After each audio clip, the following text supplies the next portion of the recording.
You are listening to the I Choose My Best Life podcast with Dr. Saundra Dalton-Smith, a show that is dedicated to helping you live fully, love boldly, and rest intentionally.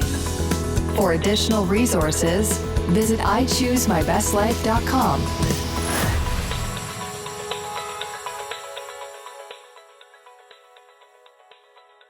Welcome, everyone. This is Dr. Saundra, and you're listening to I Choose My Best Life. Today, we are going to be jumping into a conversation around the topic of what happens when you get to these positions where you have the titles and you have the influence, and maybe you even have the money that you've been climbing that corporate ladder for, but you get to the top and you're like, this does not feel like I thought it was supposed to feel.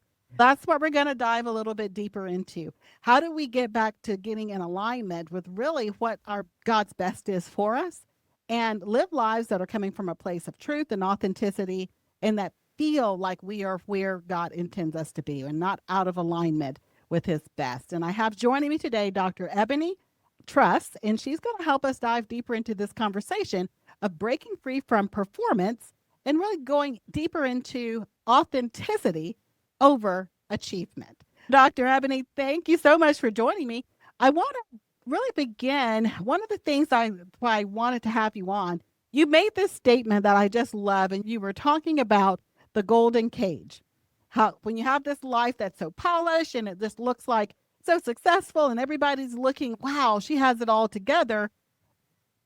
But that's not really what the person in the cage is feeling. Can you describe that for us? What does that look like, living in a golden cage? Okay. So that is a powerful question, powerful place to start. First of all, let me just say thank you, Dr. Saundra, for having me here. I'm so excited to be here with you today. So thank you so much. The golden cage. So it is really what it sounds like. It is a place where on the outside, the exterior, it looks like all the trappings of success. It looks like all the things that as little girls, we dreamed our lives to be. But then once we step into it and we close the cage door behind us, we realize that we're actually trapped. And we didn't intend to be trapped. We didn't mean for it to be a trap. And we certainly didn't intend for us to entrap ourselves. And yet that's where we find ourselves. Because so often society talks about becoming, right? And we're surrounded by opinions and conversations and marketing that tell us that we're not enough and how we need to do more in order to become this better version of ourselves. And all those conversations, all those opinions begin to form the bars of this cage. And so it's as if our purpose and our calling are something outside of us that we have to chase down or that we have to earn. And so we build this cage in order to try to place ourselves inside of purpose or place ourselves inside of calling. And instead of being free to be, we wind up just being covered by expectations, by pressure, by the roles that we thought we had to play in order to be loved and respected or successful. And so in escaping, in allowing God, that's good, in allowing God to open up the door of that cage, it's about peeling that off, scraping it off, shedding it, releasing what was never ours to carry. And what I know about myself and about other high achieving women, especially the ones who have accomplished a whole lot and they have the receipts, right? They oftentimes feel the weight of this cage, the entrapment of this cage the most, because from the outside, their life looks beautiful. Outside the cage, it's gold, it's gilded, it's sexy, all the things. But on the inside, it feels like they're performing instead of living. They're aware that they have these masks. They're aware that there's this cage, even if they can't sufficiently verbalize what it is. But essentially, they're dividing up their personalities depending on where they are and who they're with. What are It's some of these masks that you're talking about that you feel like these people have? Like, what's keeping them from really getting outside of the cage? What, because I have to think if someone is staying, when I talk to people about this topic, what I find is a lot of them, the cage feels safe. The cage is familiar, the cage feels safe, it meets other people's expectations. So I'm not sure people actually recognize they have these masks on. absolutely. So the masks we wear, that's a great point. They're not always obvious because they feel comfortable, but we develop a work persona, a church persona, a wife persona, a mom persona, a daughter persona without ever like really feeling like we're being our authentic selves. And we wear the masks so long that we begin to believe that's what we're supposed to do. Just like you said, when in fact, we're just trying every day to make peace with a lie. And that's the issue. So sometimes they sound like or look like promotions, or those masks look like praise, but really they're just protection. We wear the I'm fine mask when we're just unraveling on the inside. We put on the I'm always available mask when we don't know how to say no. We wear the strong woman, and for me, it was the strong Black woman mask when we're too tired to be anything else. And after a while, we become so good at performing that we forget that we're performing at all. We've learned how to code switch, not just in language, but also in identity. Again, work persona, church persona, wife, mom, boss, friend. And all of these versions are very polished and praised, but never at peace. And so, how do we take the mask off without totally destroying our lives, right? So, we start by asking this question. It's where I always start. Where am I being celebrated for a version of me that's not even real? Oh, that's good. Yeah. And then when you get honest, that's the beginning of unbecoming, right? Because here's the thing, when we give ourselves permission to tell the truth, even in air quote secret, even if it's just quietly, even if it's just that one time, that's when the mask starts slipping off. And the more I find that the more that you taste truth, the less you'll tolerate pretending. Oh, I love it. I love it. I could not agree more because it's like that freedom of being authentic when you're like, you know what? I am being who I truly am and not just trying to acquiesce into whatever the situation and try to merge. So I want us to really just dive deep into that because I believe a lot of people listening can probably recognize that when they answer that question, there are ways that they're showing up in the world, in their business, maybe even oftentimes even in your personal life, where if you answer honestly, you're like, no, they're getting the me that I know they want, not the me that I just, when I really just show up. So Yes. let's go. So let's just be real transparent with that. Mhm. Is there a time in your life when you have been there, when you have been living out of alignment with who you truly are, but you're like, you know what, this is what the moment calls for. So I'll put on the mask and show up as the Dr. Ebony they want. Yes. So actually, this moment is where Unbecoming was born. So I had been a business owner in some form since I was, 6. And then God called me into personal development, teaching, training all in 2013. And so at that time, I was already leading, mentoring, speaking. I wanted to make God proud, right? So I did what most of us do. I got busy learning from the experts, getting coaches. I followed the gurus. I went to the conferences. I was trying to get the strategy, right? But I didn't realize that when God gave me the idea to do this work, that he also had the blueprint. I didn't realize that he played outside the church. I really, like, it's not sacred. It's not holy enough. It was just a God idea. I was supposed to take the ball and run with it. High achiever. I got the ball. Let's run the play. So I didn't know that he had a plan for how he wanted it done. And because I didn't know that God was deeply invested in me and my business, I started building it based on what I saw everybody else doing, right? So fast forward to 2020, and I'm in a coaching program called Brand with Grace. And I come across a quote in the workbook that says, people are branding what they want to become instead of who God's called them to be. And in that moment, it felt like God had taken his finger and highlighted him, like it jumped off the page at me and did a 2-step. I promise it did. Then I heard him say, Eboni, this is what you did. You moved from the place of being to becoming. What was the message I gave you in the beginning? Because I haven't changed my mind. And that was the moment that just completely unraveled me and how I was thinking. I knew I had to go back to God's original intent, not only for my business, but for me. And so I sat with the Trinity and I asked, what does it look like to go back to the first word? And like that process, that lifestyle of process, we dub that unbecoming, because that's exactly what it is and what it takes. And so at first I thought it was just for business, but God showed me that it applies to everything: spirit, soul, body, socially, and financially, all 5 facets of life. And I had built so much based on well-meaning advice, social norms, religious pressure, just to be real.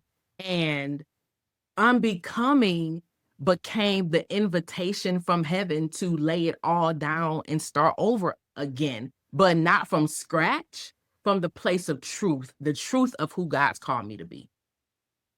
Now, I know some women that are probably listening right now, and men as well, who have, I particularly work with quite a few women, and I hear this a lot from them that they are working hard to build certain types of lives, and they have a vision on what success looks like. They have their own ideas of what that looked like, and they've been building and building. And God gives you grace sometimes for the building, even if it's not what he wants you to build.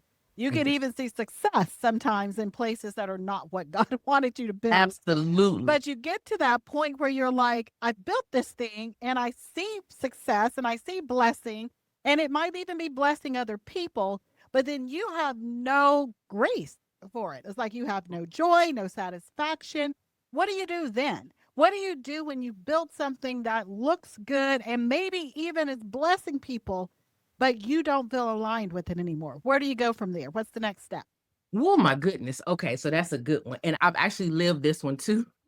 So because there is like a special kind of exhaustion that hits you when you have carefully like crafted and formed a life that it looks good, it's working for other people, but it's not working for you. And that's the issue. And that I call that soul weariness, where the outer life and the inner life are out of alignment. And it looks good on the outside and it's blessing people on the outside. However, it is possible to be a success at something that God didn't call you to do. And so we wind up being taught to continue to perform because what we've created, because the work of our hands has been a blessing, we attribute the work of our hands to our worthiness. So we've been applauded for being capable and not for being. And we wind up falling for the okie doke, believing that our treasure is only in our ability and that our worth and worthiness only go as far as our performance and our achievement. And so what happens is that we start to live in the lie that if we aren't doing something, we have no value. So we overwork, we overtrain, we overcompensate, we overeat. Or that could be just me on the overeating part, but we wind up also overlooking ourselves, as doing more doesn't make you feel better about your life. And if you find yourself in a place where you have this thing that's blessing other people, the question, is it blessing me? Is this a triple win? And when I say triple win, what I mean by that is it a win for the people I'm serving, the people in my house, me and my house, and for the kingdom? And if it's not blessing other people, or it's not blessing me, it is not a win for the kingdom. So the question then to ask God, is this a win for the kingdom? Because oftentimes we think that if we're serving almost to a fault, right, almost to our detriment, that we're being so much like Jesus, and that is a lie.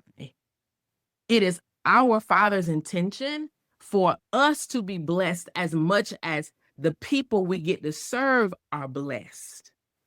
That's his heart. He gives favor, he gives grace for that. And we don't want to slide from grace into mercy. So it's okay. Where is this not a win for the kingdom? Because that's the conversation that we got to have with God in order to shift that thing back to his heart for us and his heart for other people. Yes, I think I've had those moments where I slid from grace to mercy. I think we've all been there a couple of times. Yes, Oh, God, yes. have mercy. This is too much. Yes, absolutely. I know as a speaker and mentor, one of the things you like to do is blend this conversation and your training around purpose discovery, identity restoration, and then the need for spiritual partnership.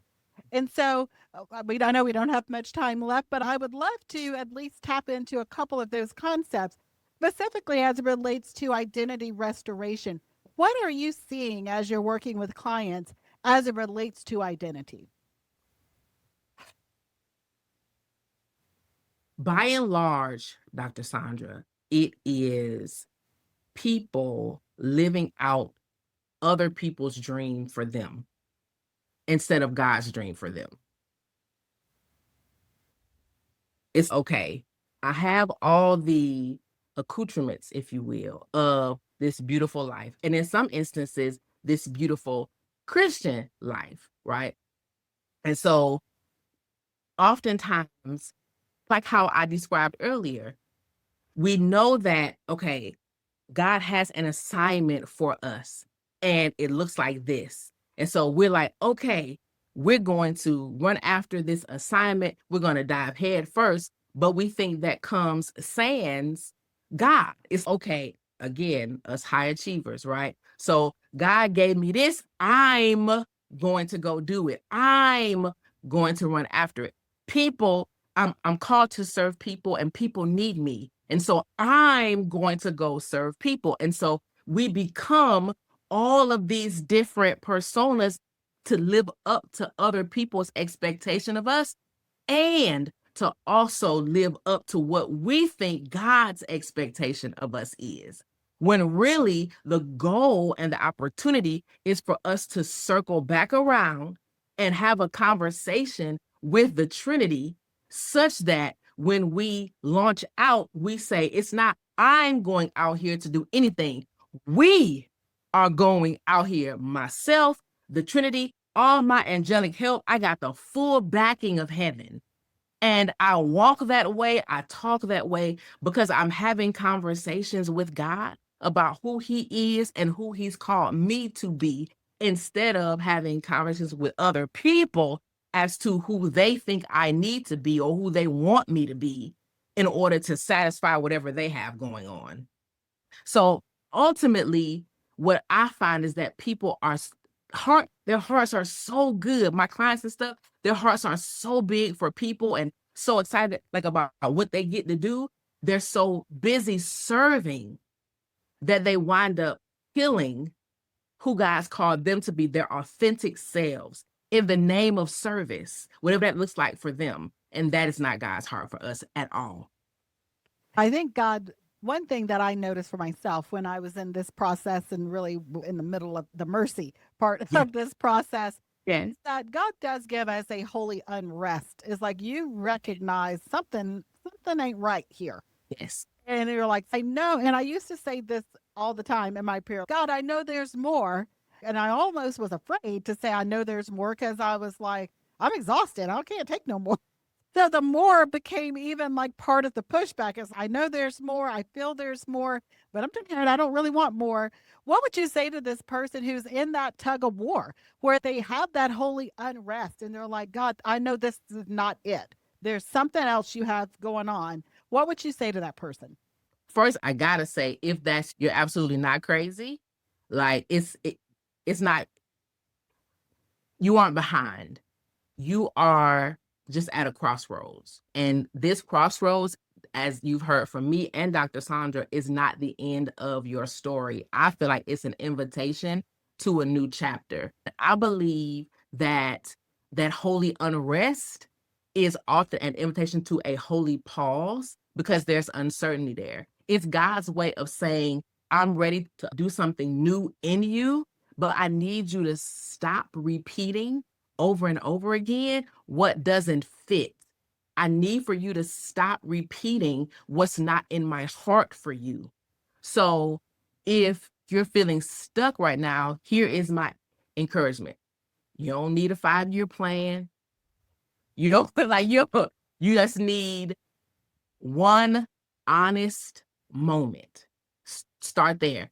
Name what's not working anymore. Name what you've convinced yourself is just the way it is because you find yourself in this golden cage. Name where you stopped dreaming because you're too tired to hope anymore. And then ask God, who did you call me before I started trying to earn it, fix it, prove it, perfect it, perform it? Because that question right there will shift everything. We're not stuck because there's something wrong or because we're being ungrateful or because God is mad at us or whatever. We're stuck because we've outgrown the version of our lives that were built on becoming. That's why we're stuck. We've hit this wall, and God is saying, no more. I want you to be free to be. And with God comes that clarity and that peace. So that would be my encouragement to someone who's in that messy middle, if you will. We've been chatting with Dr. Eboni Truss. She is a mentor, author, and speaker. She has a book titled Unbecoming as well. And I want to make sure you know how to connect with her and how to get a copy of some of her resources. So if you've been listening and like you're thinking, oh my gosh, that's me, that's your sign. Okay. So I created a free guide just for people like you. It's called 3 Steps to Rediscover Purpose and Find Fulfillment. And it may just be the starting point that you need to come home to yourself again. So you can go to gift.yourunbecoming.com/bestlife, because that's where we are on the podcast. And you can start the journey of unbecoming so that you can finally rediscover who you were born to be. So again, gift.yourunbecoming.com/bestlife. Excellent. And we will link to her resource over into the show notes so you can actually just click a button and go straight into it. Also, I've linked to her book on Amazon as well as her website.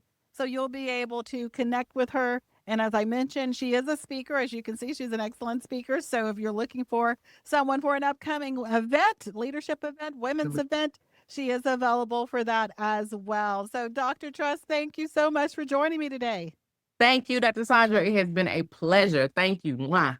Until next time, everyone, live fully, love boldly, and rest intentionally. What if one decision could shift the entire trajectory of your year? This July, you can join Best Life Mentoring for 12 months of Christ-centered coaching, soul-nourishing content, and purposeful community at 30% off. Whether you're in transition, feeling stuck, or ready to finally prioritize your growth, now is the time to say yes to the life God has for you. Use code BESTYEAREVER at bestlifementoring.com and step into the next season fully equipped, fully supported, and fully aligned. But don't wait. This offer ends July 31st, 2025. So grab your discount now by visiting bestlifementoring.com, code BESTYEAREVER.